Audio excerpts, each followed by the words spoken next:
If you're dealing with infotainment issues, black screens, SOS errors, virtual cockpit problems, maybe Bluetooth issues or systems randomly rebooting, or if you've already been quoted thousands of pounds for replacement parts, watch this first, because every week we've seen Volkswagen, Audi, Porsche, Seat and Skoda owners who've already been spent hundreds to even thousands of pounds trying to solve these problems.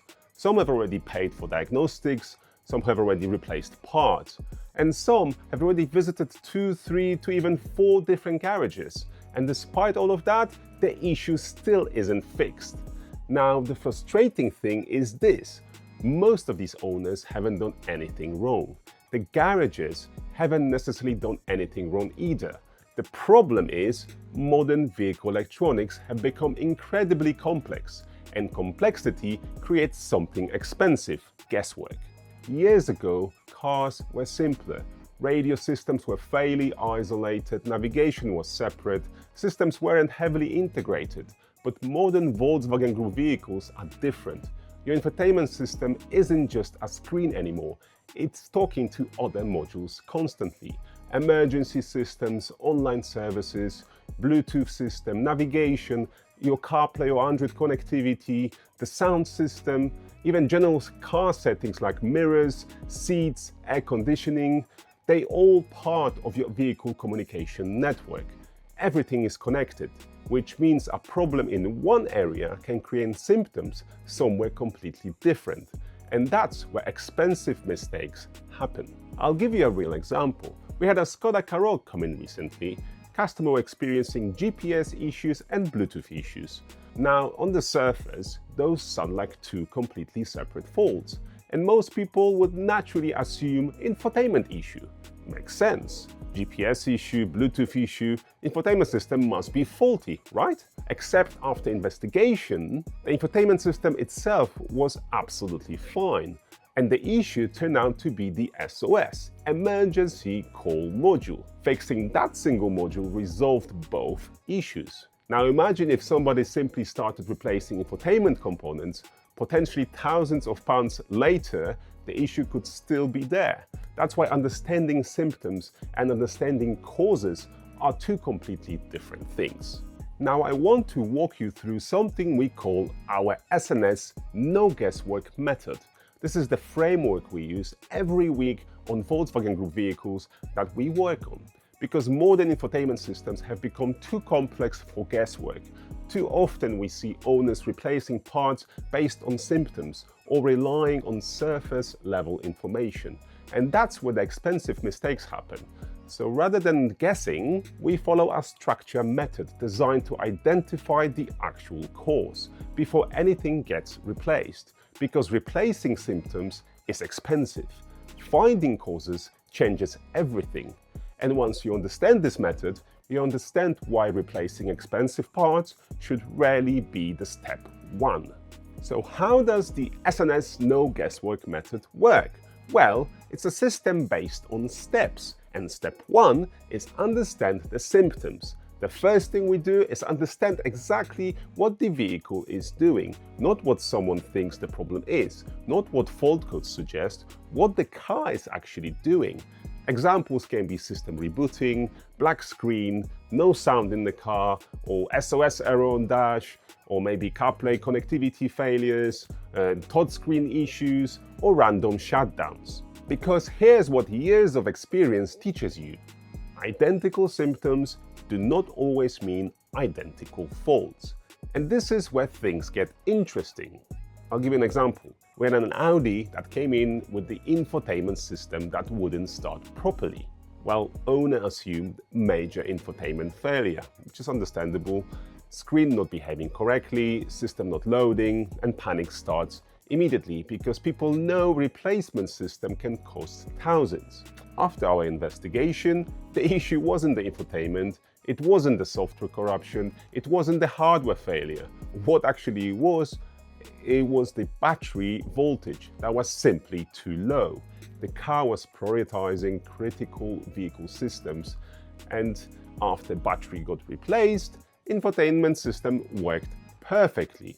Again, symptoms versus causes. Step 2. Identifying known patterns. Once we understand the symptoms, the next step is identifying patterns. Because after working on Volkswagen Group electronics for years, you start seeing the same behavior appear over and over again. Not identical faults, patterns. Some failures are software related, some are hardware, many are actually a combination of both. And sometimes the component showing the symptoms isn't the component causing the issue. That's where the experience becomes important, because if you already seen a fault once, you troubleshoot it very differently than if you've seen variations of it 50 times before. You begin recognizing warning signs, you begin recognizing common causes, you begin spotting things other people miss.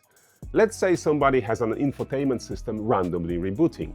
Most owners immediately assume the infotainment unit itself has failed. Fair assumption. Screen keeps shutting down, system restarts, maybe navigation isn't working. You naturally focus on the thing you can see, but modern cars don't really work like that anymore. The infotainment system is connected to multiple systems, and if one of those systems starts misbehaving, you can get symptoms somewhere completely different. So if you're replacing visible symptoms instead of identifying causes, costs starts increasing very quickly. Step 3. Deep diagnostics.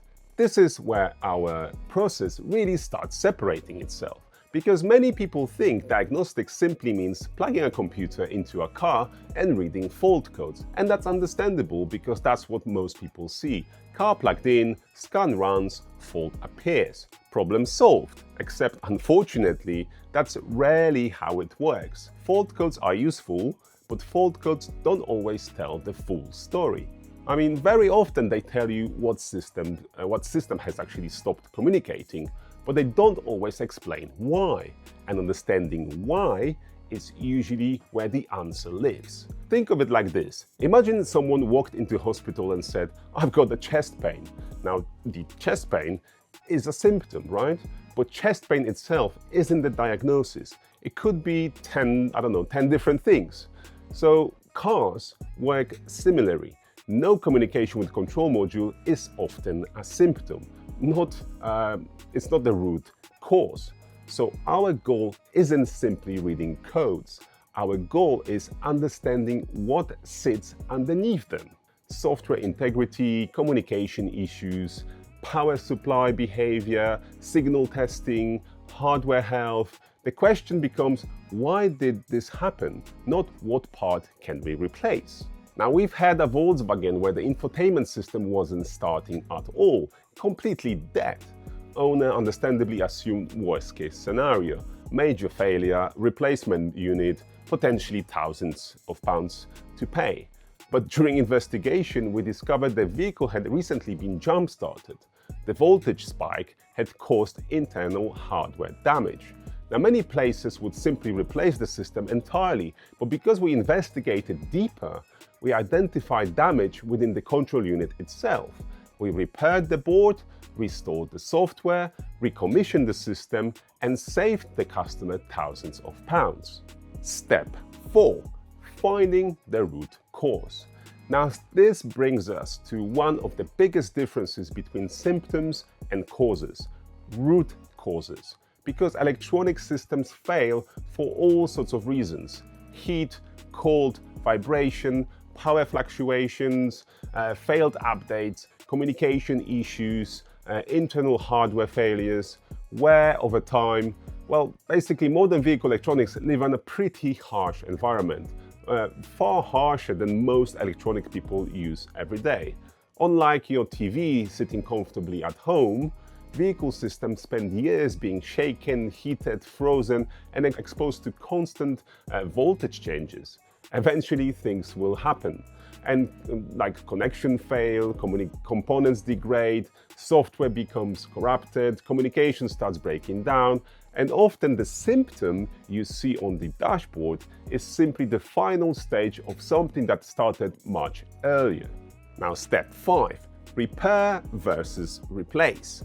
Now, this is probably one of the biggest differences in our philosophy, because we don't believe replacement should automatically be step one. I mean, no, don't get me wrong, sometimes replacement genuinely is necessary, sometimes the system simply cannot be repaired economically, and in those situations we'll tell people honestly. But replacement shouldn't be the default, diagnosis should.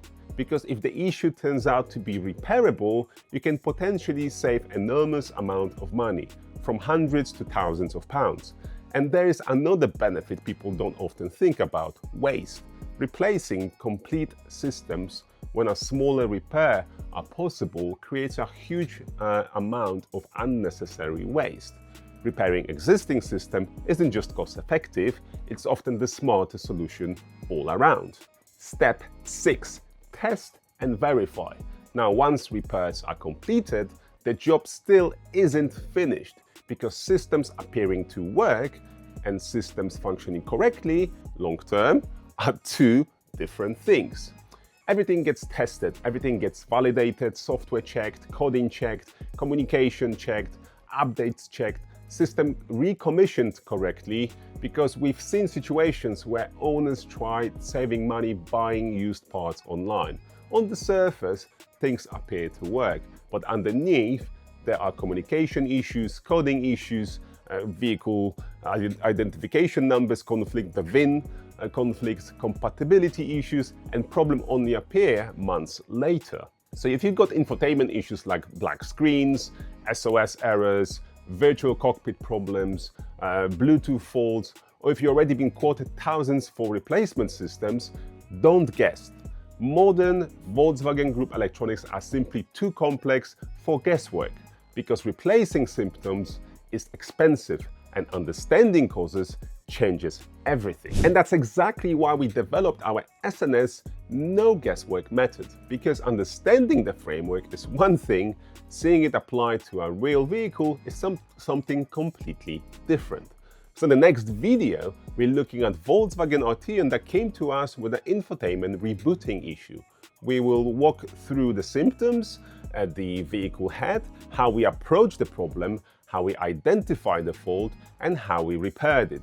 So if you want to see how our process actually works in the real-world situation, click here and watch that next.